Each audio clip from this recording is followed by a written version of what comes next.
As we get back to what's going on today, I wanted to take a moment to acknowledge Workforce Week here at the White House. The President made clear in the Rose Garden last week that he would have an announcement shortly. Do you have any sort of timeline on when that announcement will be? When the President's ready to make it.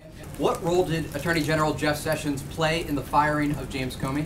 I'm not going to discuss private conversations between the President and the Attorney General.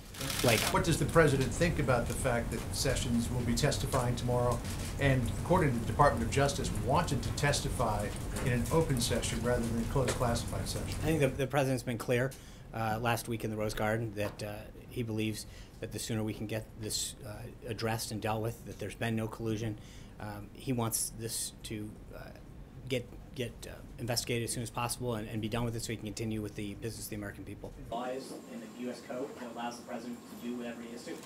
Yeah, the President's interests, as previously discussed, do not violate the Emoluments Clause for reasons that length that the Department of Justice filing enumerate in their Friday night filing with respect to the Crew lawsuit, which is the first one. This lawsuit today is just another iteration of the case that was filed by that group Crew, filed actually by the same lawyers. So it's not hard to conclude that partisan politics may be one of the motivations behind the suit. The suit was filed by 2 Democratic attorney generals. The lawyers driving the suit are an advocacy group with partisan ties. It actually started with a press conference as opposed to filing it, which is interesting. And the suit challenges the sort of business transaction that everyone from Penny Pritzker, who served in the last administration, and others have engaged in while office. So I think we'll continue to move to dismiss this case in the normal course of business. I think he was actually specifically asked whether or not he would talk to Director Mueller. We're currently reviewing that opinion.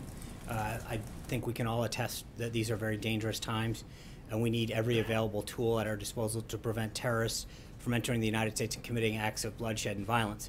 We continue to be confident that the President's executive order to protect this country is fully lawful and ultimately will be upheld by the Supreme Court. To American businesses.